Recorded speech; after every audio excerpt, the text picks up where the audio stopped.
Hi hello friends, welcome back to my channel. ಎಲ್ಲರೂ ಹೇಗಿದ್ದೀರಾ? ಎಲ್ಲರೂ ಚೆನ್ನಾಗಿದ್ದೀರಾ ಅಂತ ಭಾವಿಸ್ತೀನಿ. ಇವತ್ತಿನ ವಿಡಿಯೋದಲ್ಲಿ ಗೊಜ್ಜು ಅವಲಕ್ಕಿ ಮಾಡೋದು ಹೇಗೆ ಅಂತ ನಿಮ್ಮ ಜೊತೆ ಶೇರ್ ಮಾಡ್ತಾ ಇದ್ದೀನಿ. ಬನ್ನಿ ಈ ಟೊಮೆಟೊ ಗೊಜ್ಜು ಅವಲಕ್ಕಿ ಹೇಗೆ ಮಾಡೋದು ನೋಡೋಣ. ಮೊದಲಿಗೆ ನಾನಿಲ್ಲಿ ಒಂದು ಮಿಕ್ಸರ್ ಜಾರ್ನ ತೊಗೊಂಡಿದ್ದೀನಿ. ಈ ಮಿಕ್ಸರ್ ಜಾರ್ಗೆ ನಾನಿಲ್ಲಿ 2 ಬೌಲಷ್ಟು ಅವಲಕ್ಕಿನ ಸೇರಿಸ್ಕೊತಾ ಇದ್ದೀನಿ. ನಾನು ತೊಗೊಂಡಿರೋಂಥ ಅವಲಕ್ಕಿ ಗಟ್ಟಿ ಅವಲಕ್ಕಿ, ಅಂದರೆ ದಪ್ಪ ಅವಲಕ್ಕಿ, ಗಟ್ಟಿ ಅವಲಕ್ಕಿ ಅಂತ ಏನು ಹೇಳ್ತೀವಿ ಆ ಅವಲಕ್ಕಿನ ತೊಗೊಂಡಿದ್ದೀನಿ. ನೋಡ್ತಾ ಇರ್ಬೋದು, ಈ ರೀತಿ ಇರೋವಂಥ ಅವಲಕ್ಕಿನ ತೊಗೊಂಡು ಜಾಸ್ತಿ ಪೌಡರ್ ಮಾಡ್ಕೋಬಾರ್ದು. 2 ಸಲ ಆನ್ ಆ್ಯಂಡ್ ಆಫ್ ಮಾಡಿಕೊಂಡು ಈ ರೀತಿ ಪೌಡರ್ ಮಾಡ್ಕೊಳ್ಳಿ. ನೋಡಿ, ಜಾಸ್ತಿ ಪೌಡರ್ ಆಗಿದೆ ಅನಿಸಿದ್ರೆ ಜರಡಿ ಕೂಡ ಮಾಡ್ಕೋಬೋದು. ಎಕ್ಸ್ಟ್ರಾ ಪೌಡರು ಸಪ್ರೇಟ್ ಮಾಡ್ಕೋಬೋದು ನೀವು ಜರಡಿ ಮಾಡಿಕೊಂಡು. ನಾನಿಲ್ಲಿ ಯಾವುದೇ ರೀತಿ ಜರಡಿ ಮಾಡ್ಕೊತಾ ಇಲ್ಲ. ನಾವು 1-2 ಸಲ ಆನ್ ಆ್ಯಂಡ್ ಆಫ್ ಮಾಡಿಕೊಂಡ್ರೆ ಕರೆಕ್ಟಾಗಿ ಆಗುತ್ತೆ. ಜರಡಿ ಎಲ್ಲ ಮಾಡ್ಕೋಬೇಕಂತ ಏನಿಲ್ಲ. ಒಂದು ಬಾಣಲಿನ ಇಟ್ಕೊಂಡಿದ್ದೀನಿ. ಒಂದು 4 ಟೇಬಲ್ ಸ್ಪೂನಷ್ಟು ಕುಕ್ಕಿಂಗ್ ಆಯಿಲ್ನ ಸೇರಿಸ್ಕೊಂಡಿದ್ದೀನಿ. ಎಣ್ಣೆ ಬಿಸಿ ಆದಮೇಲೆ ಒಂದು 2 ಟೇಬಲ್ ಸ್ಪೂನಷ್ಟು ಕಡಲೆಬೀಜನ ಸೇರಿಸ್ಕೊಂಡಿದ್ದೀನಿ. ಕಡಲೆಬೀಜ ಒಂದು ಅರ್ಧದಷ್ಟು ಫ್ರೈ ಆದಮೇಲೆ 1 ಟೇಬಲ್ ಸ್ಪೂನಷ್ಟು ಕಡಲೆಬೇಳೆ ಹಾಗೆ 1 ಟೇಬಲ್ ಸ್ಪೂನಷ್ಟು ಉದ್ದಿನಬೇಳೆನ ಸೇರಿಸ್ಕೊಂಡು ಚೆನ್ನಾಗಿ ಒಂಬಣ್ಣ ಬರೋವರೆಗೂ ಕಡಲೆಬೇಳೆ ಎಲ್ಲ ಫ್ರೈ ಮಾಡ್ಕೊತಾ ಇದ್ದೀನಿ. ನೋಡ್ತಾ ಇರ್ಬೋದು, ಕಡಲೆಬೀಜ ಕಡಲೆಬೇಳೆ ಎಲ್ಲ ಇವಾಗ ಚೆನ್ನಾಗಿ ಉದ್ದಿನಬೇಳೆ ಎಲ್ಲ ಫ್ರೈ ಆಗಿದೆ. ಈ ರೀತಿ ಫ್ರೈ ಮಾಡ್ಕೊಂಡ್ರೆ ಆಯಿತು. ಈಗ ಫ್ರೈ ಮಾಡಿಟ್ಕೊಂಡಂಥ ಉದ್ದಿನಬೇಳೆ ಕಡಲೆಬೀಜ ಕಡಲೆಬೇಳೆ ಎಲ್ಲ ನಾನು ಒಂದು ಪ್ಲೇಟ್ಗೆ ತೆಗೆದಿಟ್ಕೊತಾ ಇದ್ದೀನಿ. ಈ ರೀತಿ ಕಡಲೆಬೀಜ ಕಡಲೆಬೇಳೆ ಎಲ್ಲ ಫ್ರೈ ಮಾಡಿಕೊಂಡು ನಾವು ಲಾಸ್ಟ್ನಲ್ಲಿ ಸೇರಿಸ್ಕೊಳ್ಳೋದ್ರಿಂದ ಕಡಲೆಬೀಜದಲ್ಲಿರುವಂಥ ಕ್ರಿಸ್ಪಿನೆಸ್ ಎಲ್ಲ ಹಾಗೆ ಉಳ್ಕೊಂಡಿರುತ್ತೆ. ಹಾಗೆ ತಿನ್ನಬೇಕಾದ್ರೆ ತುಂಬ ರುಚಿ ಕೂಡ ಇರುತ್ತೆ. ನಂತರ ನಾನಿಲ್ಲಿ ಒಂದು ಅರ್ಧ ಟೇಬಲ್ ಸ್ಪೂನಷ್ಟು ಜೀರಿಗೆನ ಸೇರಿಸ್ಕೊಂಡಿದ್ದೀನಿ. ನಮ್ಮ ಮನೆಯಲ್ಲಿ ಸಾಸಿವೆ ಖಾಲಿಯಾಗಿತ್ತು, ಹಾಗಾಗಿ ಸಾಸಿವೆನ ಸೇರಿಸ್ಕೊಂಡಿಲ್ಲ. ಸಾಸಿವೆ ಮತ್ತು ಜೀರಿಗೆ ಎರಡನ್ನೂ ಕೂಡ ಸೇರಿಸ್ಕೋಬೋದು. ನಂತರ ನಾನಿಲ್ಲಿ ಖಾರಕ್ಕೆ ಬೇಕಾಗುವಷ್ಟು ಹಸಿರು ಮೆಣಸಿನ್ಕಾಯಿನ ಕಟ್ ಮಾಡಿ ಸೇರಿಸ್ಕೊಂಡಿದ್ದೀನಿ. ಹಾಗೆ 1 ಟೇಬಲ್ ಸ್ಪೂನಷ್ಟು ಅವರೆಕಾಳನ್ನು ಸೇರಿಸ್ಕೊಂಡಿದ್ದೀನಿ. ಅವರೆಕಾಳು ಹಾಕೋದ್ರಿಂದ ತುಂಬಾ ಚೆನ್ನಾಗಿ ಬರುತ್ತೆ. ಅವರೆಕಾಳು ಆಪ್ಷನಲ್ಲು ಇತ್ತು ಅಂದರೆ ಹಾಕ್ಕೊಳ್ಳಿ, ಇಲ್ಲ ಅಂದರೆ ಏನು ಬೇಡ. ನಂತರ ಮೀಡಿಯಮ್ ಸೈಜು ಒಂದು 3 ಗೆಡ್ಡೆ ಈರುಳ್ಳಿನ ಈ ರೀತಿ ಚಿಕ್ಕದಾಗೆ ಕಟ್ ಮಾಡಿ ಸೇರಿಸ್ಕೊಂಡಿದ್ದೀನಿ.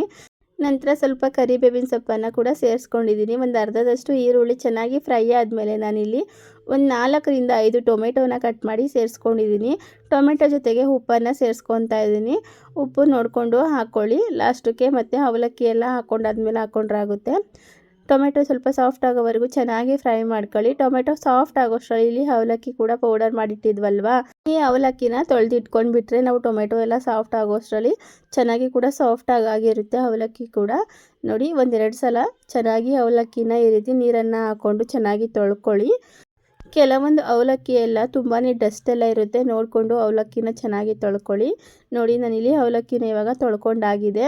ಅವಲಕ್ಕಿನಲ್ಲಿರುವಂಥ ನೀರೆಲ್ಲ ನೀಟಾಗಿ ತೆಗೆದುಬಿಡಿ, ಯಾಕಂದರೆ ನಾವು ಇದನ್ನು ನುಚ್ಚು ರೀತಿ ಮಾಡ್ಕೊಂಡಿರ್ತೀವಲ್ವ, ಜಾಸ್ತಿ ನೀರಿತ್ತು ಅಂದರೆ ಮುದ್ದೆ ಥರ ಆಗಿಬಿಡುತ್ತೆ, ನಮಗೆ ಉಡುಗುಡಿಯಾಗಿ ಬರಲ್ಲ ಗೊಜ್ಜು ಅವಲಕ್ಕಿ. ಹಾಗಾಗಿ ಇದನ್ನು ಹಾಗೆ ಒಂದು ಪ್ಲೇಟ್ನ ಮುಚ್ಚಿ ಬಿಡ್ತಾ ಇದ್ದೀನಿ.